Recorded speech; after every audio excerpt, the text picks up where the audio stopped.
The quiet before the fall sky outside was heavy with clouds, low and gray like they were pressing down on the rooftops of Toronto. It was a quiet morning, the kind where the world feels like it's holding its breath inside a small apartment. Above a bookstore, Keanu Reeves sat by the window with a cup of tea in his hand. The steam curled softly into the air, disappearing before it reached his tired eyes. He hadn't slept much, not because he was working, not because of any film. It was something quieter, something deeper, something that felt like it had no shape, but carried the weight of a mountain. His mother, Patricia, was in the next room. Her breath had grown shallow these past few weeks. She didn't complain. She never did. She just got quieter, more still. And Keanu noticed every change, every shift in her voice. Every moment she didn't get out of bed, he thought about how she used to be strong, loud, full of life. She raised him and his siblings mostly on her own. When he was a child, she worked long hours just to keep food on the table. Even when they had nothing, she gave them everything. She smiled through exhaustion. She made holidays feel warm even when they couldn't afford gifts. And now, here she was, smaller than he remembered. Fading like a photograph left too long in the sun, Keanu put down his tea and walked to her door. It was slightly open. He pushed it gently and stepped inside. She was lying on her side, curled, under a knitted blanket she had made years ago. Her eyes were closed, but he could tell she wasn't sleeping. "Morning, Mom," he said softly. Her eyes fluttered open. They were duller now, but still kind. She looked at him, tried to smile. "You didn't sleep again?" She whispered. He sat down beside her, gently brushing a loose strand of gray hair away from her forehead. "I was listening to the rain." He lied. She chuckled a little, then coughed. The sound tore through the room like glass breaking. It scared him, but he didn't show it. "You were always the quiet one," she said after the cough passed. "Even as a baby. You didn't cry much. Just watched the world like you were trying to understand it." Keanu smiled, but it didn't reach his eyes. "Maybe I still am." They sat in silence for a while.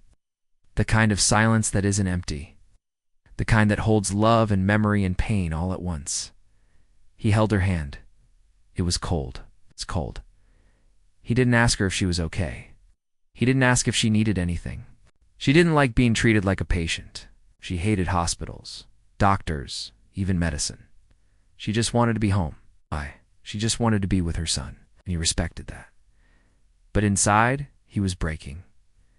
He remembered a moment from when he was 8 years old. They were living in a basement apartment back then. It was winter. The heater broke, and they had no money to fix it. She wrapped him in blankets, gave him the only hot water bottle they had, and stayed up all night boiling water over the stove. To keep the room warm, she didn't sleep. She didn't complain. She just held him close, and now he wished he could do the same for her. "Mom," he said after a while, "do you remember that trip we took to Niagara Falls?" She smiled faintly. "You threw a coin and made a wish," she said. "You wouldn't." "Tell me what it was." He laughed. "I wished you'd never have to work again." Her eyes welled up. "You were always so good," she said. "Always thinking about others." He looked down. His voice got quiet. "I should have done more." She squeezed his hand. Weak, but firm enough to stop his thoughts from going too far. "You did enough," she whispered. "You were enough." He nodded, but inside, the guilt still lived. Thought about the times he was away. Filming, traveling, being everywhere but here. Even though he called her every day, sent letters, gifts, videos, he still felt like it wasn't enough. There was a knock at the door. He stood up and walked out to answer it.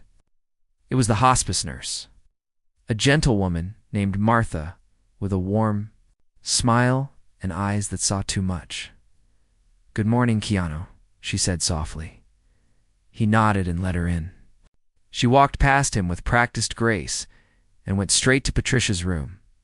As he stood in the kitchen, he heard them talk. Small things, kind things, Martha asking if she slept, Patricia asking about Martha's grandchild. Even now, she was more interested in other people's stories than her own pain. Keanu sat back down with his tea, now cold. He looked around the apartment, the pictures on the wall, the old furniture, the memories. It all felt too small to hold the life his mother had lived.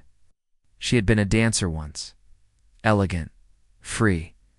She taught him rhythm with her hands. Told stories with her body when words weren't enough. When Martha came back into the kitchen, her face was gentle. She's resting. But the time is close. He nodded. He had known that, but hearing it said out loud made it real in a way he wasn't ready for. She doesn't want anything, Martha added. Just you. He looked down. I'll be here, he whispered, and he meant it. That night he sat beside her bed. No cameras. No scripts. No noise. Just presence. The kind of presence that doesn't need words. He read her old poetry, held her hand when she closed her eyes. He didn't try to cheer her up, didn't say everything would be okay, because it wouldn't. But what he gave her was deeper than hope. It was peace. Sometime after midnight, she stirred. Keanu, she whispered. I'm here. She opened her eyes slowly. They were brighter for a moment. Thank you for staying. He leaned in close. You stayed for me, he said, my whole life. Her lips curved into a soft smile, then were even. Her eyes closed again, and he sat there in silence, not trying to fix anything, not trying to change. Anything, just being. Because sometimes, it's the most powerful thing you can give someone is your presence. And that night, Keanu Reeves gave his mother everything she needed without saying a single word.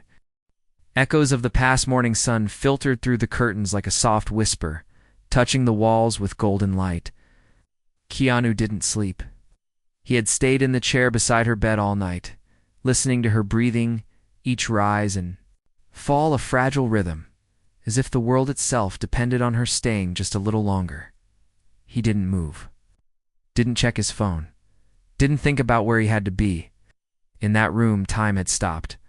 But when the sun rose, something inside him shifted. He looked at her face. Peaceful, pale, still breathing, but slower now. A stillness had settled around her like the hush before snowfall. Keanu reached for her hand again, still cold, but still here. He knew today might be different. Something told him this day would change things forever. He stood quietly, stretched. His aching back, and went to make tea. He moved through the kitchen slowly, like every sound might break the quiet she needed. As he waited for the water to boil, he noticed the old photo album on the counter. It had a worn red cover and a small sticker on the spine that read family. He hadn't opened it in years, but now, with the kettle hissing gently behind him, he reached for it. The first page was his mother's wedding photo, her first husband, not his father. She was young, glowing, wearing a short white dress with a bouquet made of paper roses. She looked happy, but Keanu remembered what came after that wedding. Heartbreak. Moving again. Raising kids alone. Somehow she still smiled in every photo. Even when she had nothing but grit and hope, he turned the pages slowly. Photos of birthdays, rented apartments, shared cakes with single candles, and hand-me-down clothes. But what struck him wasn't the struggle, it was the love. The joy they found in small things. The way she held them, laughed with them, protected them. There was a photo of Keanu at 6 years old, sitting on her lap covered in spaghetti sauce. They both had sauce on their cheeks, laughing. No fancy table, just joy. He closed the book and leaned against the counter. He wished he could go back. Not to change anything, just to feel that kind of simple love again. When he returned to her room, she was awake. Barely. Her eyes opened slowly. And when they found his face, something deep and warm lit up in them. You're still here, she whispered. I'll always be here, he said, sitting back down beside her. She looked at him for a long moment. Do you remember the ballet? She asked. He nodded. You were my first teacher. She smiled weakly. You were terrible. Laughed gently. But you kept dancing anyway, she added, because you made it feel like flying. She looked away, her eyes drifting toward the ceiling like she was seeing something far beyond the walls. You were always so serious, even as a boy. You watched the world like it was a story you hadn't finished reading. I still do, he said quietly. Maybe that's why people trust you. He didn't know what to say. The way she said it wasn't about the movies. It wasn't about fame. It was about something older, something more honest. You want to know a secret? She whispered. He leaned in. I never thought I'd be this old, she said. Not with the life I lived, but I'm glad I made. At this far, 'cause I got to see you become the man I always knew you'd be. His throat tightened. He wanted to say thank you. Wanted to say she was the reason. But no words came out. You were never mine to keep, she whispered. Just mine to guide. He squeezed her hand. His eyes stung. You were always home. He said a long pause. She closed her eyes. Her breathing slowed again. He sat there, not moving. A few hours passed. The nurse came and went. The world kept spinning, but inside the apartment. It felt like time was walking on tiptoe. By late afternoon, she opened her eyes again. This time, there was something different in them, kind of calm. Like she had reached the end of a long journey and was ready to rest. Keanu, she said softly, I had a dream. What was it? You were a child again, running through the snow? Laughing, he smiled. And I was there, she continued, trying to keep up. But you kept running. And then you stopped and looked back, and you said. She paused. What? Did I say?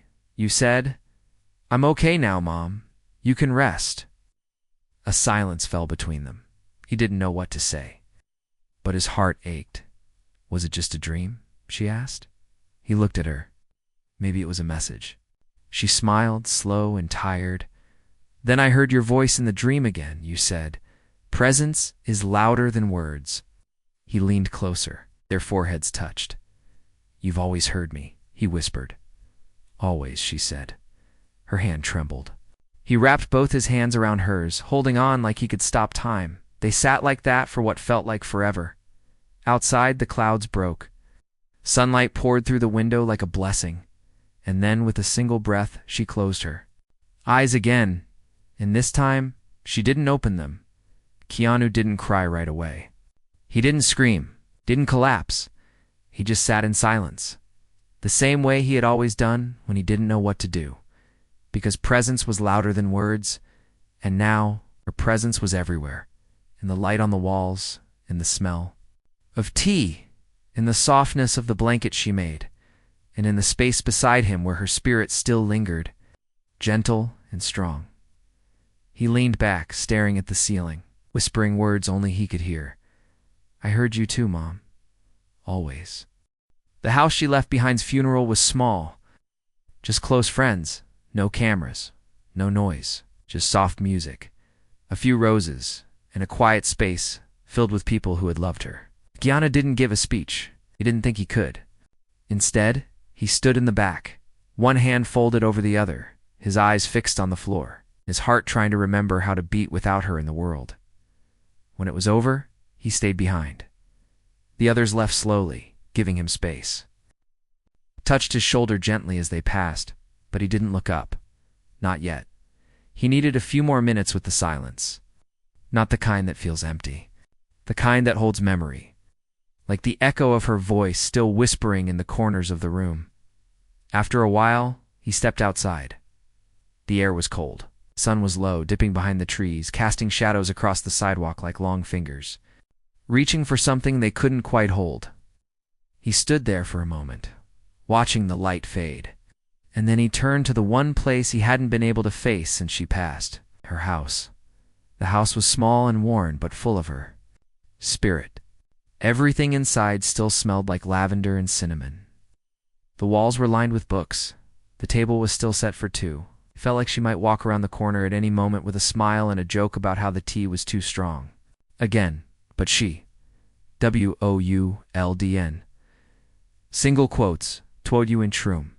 He touched her books, her old scarves, her ballet shoes still hanging by the closet. He opened drawers, not to take anything, just to feel closer. Every object had a story. Every story had her in it. In the kitchen, he found her notebook. One she always carried. It was filled with poems. Some were finished, Some were just fragments. He flipped through it gently. Her handwriting was soft, slanted, and full of feeling. There were notes about life, love, and loss. But one line caught his eye. It was scribbled in the margin of a grocery list, like she had written it without thinking. Even in silence you held me. He closed the notebook, pressing it against his chest. The next few days were quiet. The world moved on. People sent messages. Friends called, but he stayed inside the house. Cooking meals she used to love, listening to her old records. Sitting in the chair where she used to read, he wasn't running from grief, was sitting with it, letting it speak. On the third night, he found an old box in the attic. It was taped shut and covered in dust. Inside were letters, dozens of them, some addressed to him, others to people he didn't know. He opened one. "Dear Keanu," it began. "If you're reading this, I'm probably gone. But don't be sad. I had more life than I ever dreamed. And watching you grow into who you are, that was the best story I ever lived." He read the rest slowly, tears quietly slipping down his face. "You don't need to be strong," she wrote. "You just need to be real. Cry when you have to, laugh when it comes, and when you miss me, talk to the stars. I'll be there. Watching, smiling, always." He spent the rest of the night reading. Each letter was like a thread pulling him back. To her voice, in the morning, he called his sister Kim. She came over with 2 mugs of coffee and a tight hug. They didn't say much. They just sat on the porch, watching the sky. "She always believed in us," Kim said. "Even when we didn't believe in ourselves." Keanu replied. Kim looked at him. "What are you going to do now?" Looked down at the notebook in his lap. "I don't know," he said, "but maybe I'll start by finishing her poems." Kim smiled. She'd love that. Later that week, he started sorting her things, not to erase her, but to preserve her. He made boxes, one for memories, one for donations, one for family. But every item he touched brought a memory, and every memory brought a pause. He found a dress she wore on his high school graduation. She hadn't eaten that day. She was working 2 jobs, but she stood in the crowd, clapping louder than anyone. He remembered looking for her first before accepting the diploma. He always looked for her first. In her closet, he found a small wooden box. Inside was a necklace, simple, gold, with a tiny charm shaped like a heart. There was a note folded inside. For when you forget you're loved. He put it around his neck, tucked under his shirt. Not as a symbol, but as a reminder. Love doesn't disappear. It just changes form. A few days later, he went back to work, not to escape, but because she had always told him to keep moving forward. He showed up on set, quiet, humble, but present. People noticed the change. His co-stars gave him space. The director offered to delay filming, but Keanu shook his head. "My mother taught me to finish what I start," he said. He didn't talk about the loss. He didn't need to. It was in his eyes, in his walk, in the way he listened deeper than before. Something in him had grown quieter, but also stronger. One evening, after shooting a long scene, he walked back to his trailer and found a letter. On the door, it was from a crew member, someone he barely knew. "My mom passed last year too," it said. "Thank you for showing me it's okay to grieve and still be kind. You're helping more people than you know." He sat on the steps, letter in hand, eyes on the sunset. And for the first time since his mother passed, he let himself smile.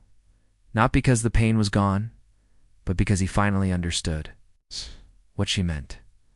Presence doesn't end with death, it becomes the way we live, the way we love, the way we show up for others without needing to be loud, without needing to be perfect, just present. And in that moment, Keanu knew her story wasn't over. It was living on, in him. Unfinished page, weeks passed, but grief did not follow time like a map. It came and went in waves, sudden and quiet, loud and still. Sometimes it woke Keanu in the middle of the night, with the sound of her laugh echoing in his ears. Sometimes It met him in the middle of the street when he saw someone who looked like her from the back. It lived in his chest, like a soft ache that never really left, just changed shape. He spent his days filming. His nights were quieter. Not lonely, just quieter. He came home to her house, the one he couldn't bring himself to sell. He watered her plants, kept her books where they were, made her tea in the morning even though he didn't drink it. It wasn't routine, it was respect.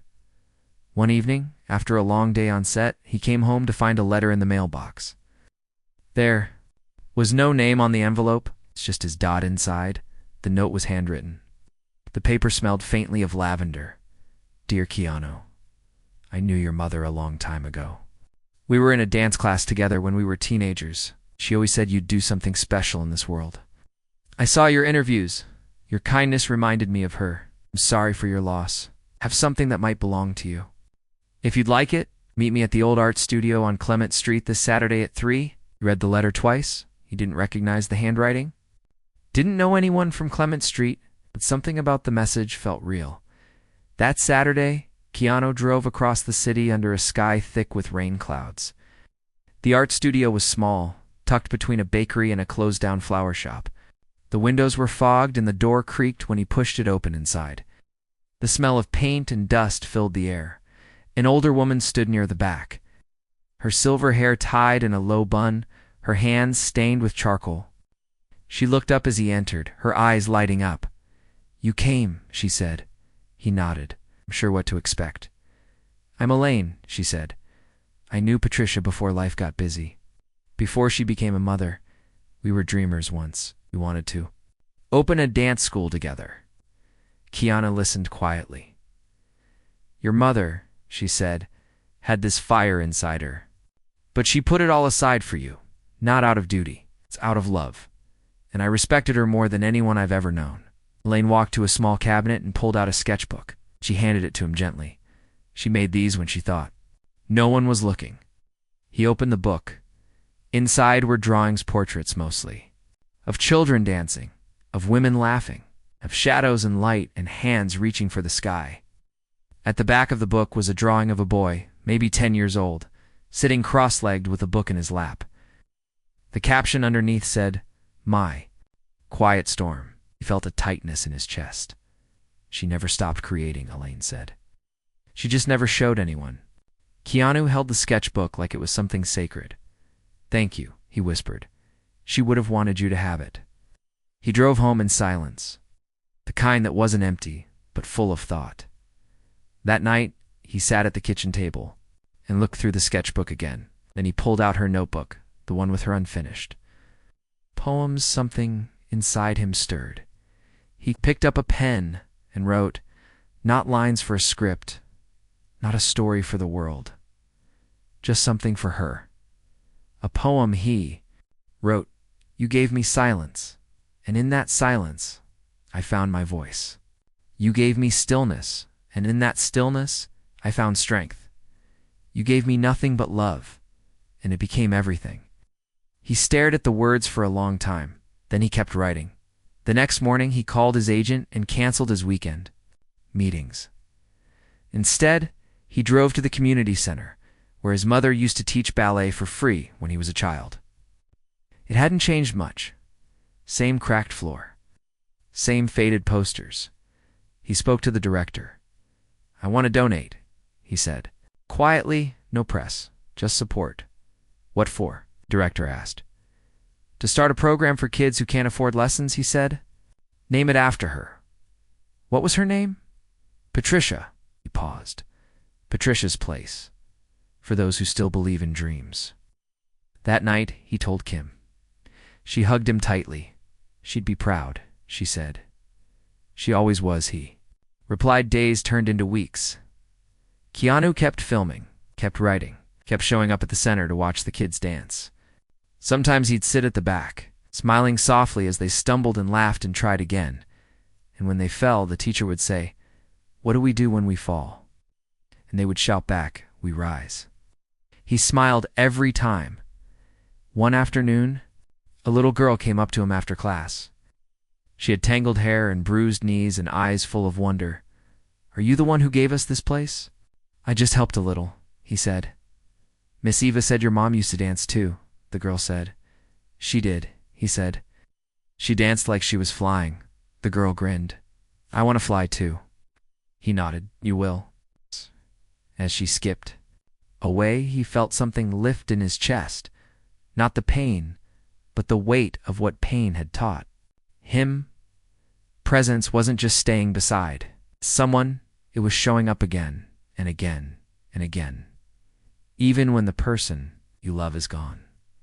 Especially then, because the way you carry their memory becomes the way you carry yourself. And the way you carry yourself becomes the way you carry others. He walked home under the setting sun, and when he sat down that night, he opened her notebook again, turned to a fresh page, and wrote, "You didn't leave me behind. You left me the path forward." The hand that still guided him, sky had changed again. Spring was turning to summer, and the air was warmer, softer. Life outside kept moving, birds singing, people laughing in parks, children running down sidewalks with ice cream dripping down their fingers. The world was healing in its own way. But inside Keanu's heart, the wound remained quiet and deep. He had learned to live with it, not to bury it, not to erase it, but to hold it gently. It's like a photograph that fades but never disappears. Keanu had returned to work full-time. The movie they were shooting had shifted locations to a small town along the coast. It was quiet there, slow-paced, far from the rush of Hollywood, kind of place where people still waved from porches and gas station attendants knew your name. He liked that. He needed that. The house he rented sat on a hill overlooking the ocean. Every evening after filming, he would sit on the porch with a cup of tea, just like he did at home. It was a way of keeping her close. He still made the tea too strong. He still poured an extra cup for her, letting it cool beside his, untouched. He wrote in his notebook more now, sometimes whole pages, sometimes just a line. Grief is not a shadow, it's a second heartbeat. One evening, as the sky turned gold and the ocean shimmered, he received a message from a woman named Alina. She worked at the community center he and Kim had helped fund. She wrote, "Hi Keanu, we're having a tribute night next month. Stories from students whose lives were changed by Patricia's place. We'd be honored if you could come, or even just send a message we can play. Thank you again for everything. Her spirit lives here." Keanu read the message 3 times. He thought about it all night. By morning, he knew what he needed to do. A few weeks later, on the night of the tribute, Keanu walked into the community center quietly. He didn't tell anyone he was coming. Just showed up, the way his mother used to quiet, respectful, without asking for recognition. The room was filled with kids. Some were dancing on a small stage. Others were holding drawings and poems. The walls were decorated with paper hearts and stars. In the corner was a photo of Patricia smiling, holding her hands above her head like a ballerina, laughing at something behind the camera. He stood in the back, watching. One girl, maybe 10, stepped up to the microphone. Her voice shook at first. "My name is Mia," she said. "Before I came here, I didn't think I was good at anything. But then Miss Eva taught me to dance. And then I read about Miss Patricia, and I felt like I was dancing with her, like she believed in me even though we never met." The room was quiet. "So this is for her." The girl danced. Not perfect, not polished, but honest, pure, and beautiful. When the music ended, everyone clapped. But Keanu just stood there, his eyes full. He walked over to Eva, the teacher who had kept the center alive. "Thank you," he said, "for giving her legacy wings." Eva smiled. "You gave us the wind." He looked around the room. "I want to give more," he said, and he did. He set up scholarships, funded supplies, paid for renovations to make the center bigger, safer, warmer. But he didn't want his name on any of it. Just hers, Patricia's. "Place," he said. "Let that name be enough." A few days later, he received a package at the film set. Inside was a framed drawing from one of the children. It showed a woman with gray hair and ballet shoes holding hands with a tall man in a black shirt. Beside them were dozens of children. Under the drawing were 5 simple words. She's still holding your hand. Keanu sat with that drawing in his lap for a long time. He didn't speak. He didn't cry. He just sat and let it wash over him. The knowing, the quiet truth. She was still guiding him, not through words, not through letters, but through every act of love he gave forward that weekend. He returned home for the first time in weeks. The house smelled the same, looked the same, felt the same, but he felt different, stronger, more rooted. He walked into her room, sat on the bed, opened the window to let the breeze in. Then he did something he hadn't done before. He spoke out loud. "Hi, Mom," he said softly. "I thought I lost you. But you've been with me this whole time, haven't you?" The wind moved through the curtains like a whisper. He smiled. "I kept the house," he said. "Made your tea, saved your poems, started your center. I even wrote one of my own. Want to hear it?" He opened his notebook, read slowly. "You taught me that presence was never about being loud. It was about being there, in stillness. Care, in love that never demands, but always understands. And when you left, you didn't vanish. You became the silence that carries me." He closed the notebook, looked out the window, and for the first time in months, felt peace. Not because the pain was gone, but because it had become something holy, something gentle, something real. He walked through the house, touching old furniture, tracing the corners of frames, whispering thank yous under his breath, and then he opened the front door, stepped out into the world again, not to forget her, but to carry her forward. The world she left for him, Keanu, stood in the middle of the stage, under soft lighting, in front of a quiet crowd. No flashing cameras, no screaming fans. This wasn't a film premiere. It was something different, something smaller, but deeper. The event was called Echoes of Grace, a private evening to celebrate people who had used their platform not for fame, but for kindness. They had asked him to speak, not as a celebrity, not as an actor, just as a son who had loved, son who had lost, and a son who had chosen not to let that love disappear. He held a folded piece of paper in his hands. Then he looked up and spoke without reading it. "When my mother passed, the world didn't stop," he began, his voice soft and calm, "but mine did." There was silence. I didn't know how to move forward. I didn't want to, I thought. If I just sat still long enough, the pain would forget me. He looked down for a moment, then back up. "But my mother once told me that love is not what you keep. Love is what you give." He paused. So I gave. He talked about Patricia's place, about the letters she left behind, about the sketchbook, the notebook, the unfinished poems. And then he said something that made the room hold its breath. "I used to think the greatest gift she gave me was her presence, but now I know it was her silence." People didn't understand at first, but he explained. In silence she listened. In silence she watched. In silence she trusted. And when she left this world, she gave me the same silence. Not empty, but full of meaning. Full of the chance to make something good from pain. His voice didn't break. His hands didn't shake. He had learned to speak with stillness when he finished. The room didn't erupt in applause. They stood quietly in respect, because some stories don't need noise. They just need truth. The next morning, Keanu walked down a quiet street near the community center. The kids were outside, drawing chalk hearts on the sidewalk. A mural of Patricia had just been finished on the wall, her dancing. Laughing, arms open wide, a little boy came up to him holding a paper flower. "This is for her," the boy said. Keanu took the flower gently. "She would have loved this," he said. The boy grinned. "You can talk to her, right?" Keanu raised an eyebrow. "How do you mean?" The boy shrugged.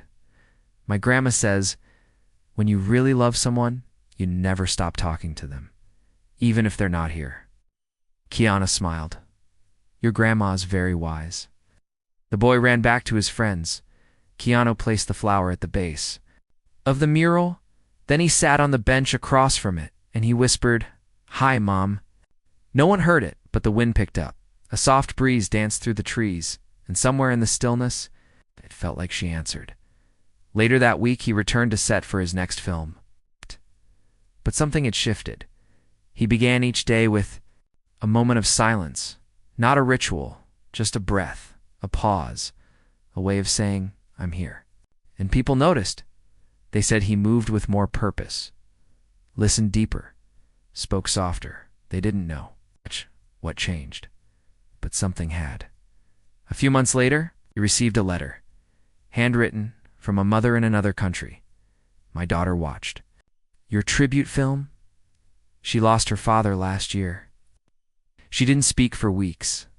But after watching your story, she came to me and said, 'Daddy isn't gone. He's just quiet now.' It's like Keanu's mom. Thank you. You helped her speak again." Keanu folded the letter slowly. His eyes welled. He didn't set out to change anyone. He had only wanted to survive his own pain. But somehow in doing that, he had helped others carry theirs, and he understood this was how presence worked. It didn't echo through noise. It echoed through kindness, through patience, through simply being there. On the anniversary of her passing, Keanu invited only one person over, Kim. They sat on the porch, drinking tea that was still too strong. The same breeze from a year ago brushed past their shoulders. Kim held his hand. "You okay?" she asked. He looked up at the sky. A single cloud drifted across the blue. He smiled gently. "Yeah," he said. "She's still here." Kim leaned her head on his shoulder, and they sat. No music, no speeches, no phones, just the sound of the wind and two hearts. Quietly remembering a woman who had danced through storms and given her children a gift greater than words, presence, as the sun set. Keanu stood alone in the garden. He walked to the tree they had planted in her memory. A small plaque at the base read, "In loving memory of Patricia who taught us how to stay, even after goodbye." He touched the plaque, then looked up at the leaves swaying above. He closed his eyes and said, "One last thing. I'll keep showing up, Mom." And he would. Every time someone felt unseen, he'd be there. Every time someone felt unheard, he'd listen. Every time someone thought kindness didn't matter, he'd prove them wrong. Not because he wanted to be noticed, but because he had already been loved. Completely, silently, and forever.